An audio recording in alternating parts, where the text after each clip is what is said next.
Independence Day is just another day of war for Ukrainians on the front lines. It's been 31 years since the country voted with an overwhelming majority to break away from the Soviet Union. The holiday this year is falling exactly 6 months since the start of Russia's invasion. Ukraine is bracing for a barrage of attacks as the country marks Independence Day. Curfews are in place and public gatherings have been banned. But the defiant, war-torn country vows to fight on. І ми нарешті стали дійсно єдині, нова нація, яка з'явилась на світ 24 лютого о 4 ранку. Не народилась, а відродилась нація, яка не плакала, не кричала, не злякалась, не втекла, не здалась і не забула.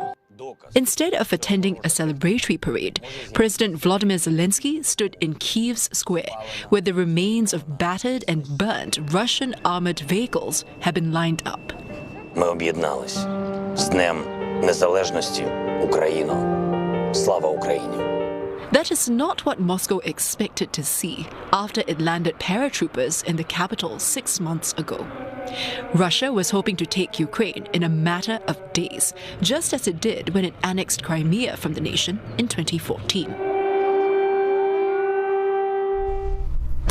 Sirens, missile strikes, and bursts of gunfire echo across the country. But Ukrainian soldiers remain hopeful that the odds are in their favor. Відчуваємо себе як добре. Ми всі віримо, що буде перемога тільки за нами. Тільки за нами, по-другому ніяк, тому що у нас весь народ за нас, вся країна наша, всі другі країни, які нам допомагають цьому дуже сильно, теж за нас, тобто ніяк по-другому не буде. Тому бойовий дух у нас більше піднятий, ніж у них, тобто так. Ukrainians have endured this war for 181 days. And paid a heavy price. Around 9,000 members of Ukraine's army have died, while an estimated 5,500 have been killed by Russian bombardments. The number of refugees fleeing the country has surpassed 6.6 million. Kieran McQuillan joins us live now from Lviv for more. Kieran, Independence Day celebrations in Ukraine, they are muted today. Major events may have been cancelled, but Ukrainians are still marking this day in whatever ways they can.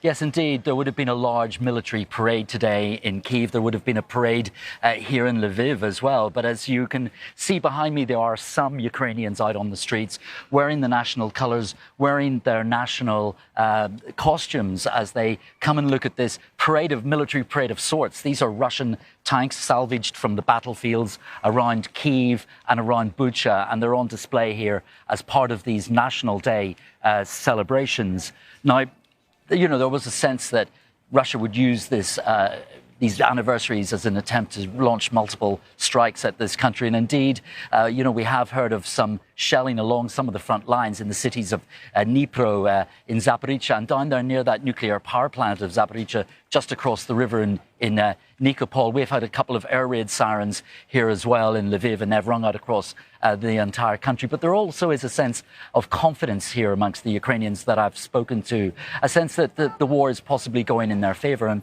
President Zelenskyy himself referred to this in his speech that you just played a clip of there. Now, last year, this entire square would have been crammed full of people. There would have been a large concert here, thousands of people enjoying that. There are a smattering of people here. The mood is very subdued. A very different scene today.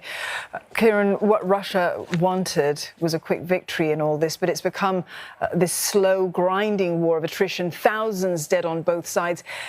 After 6 months of war, where does the conflict stand today, and how is Ukraine faring in its defence? Well, no one would have believed that Ukraine could have stood up to a Russian onslaught in the early days of this campaign.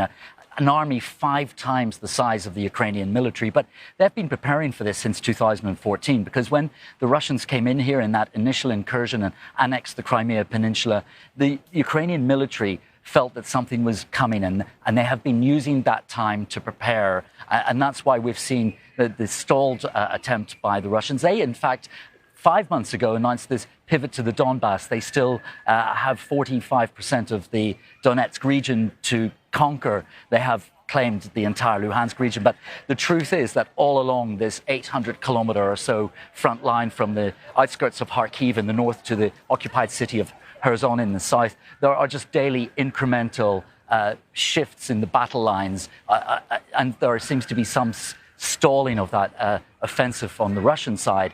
Now, we've just heard that Joe Biden and the US administration has committed an extra $3 billion in military aid to this country. That will not see its way to the battle lines for another possibly 1 to 2 years. So there's a sense that all across this country, we are looking at a long war of attrition ahead. Still a lot in this fight. Kieran, thank you very much for that. Kieran McQuillan there reporting live from Lviv.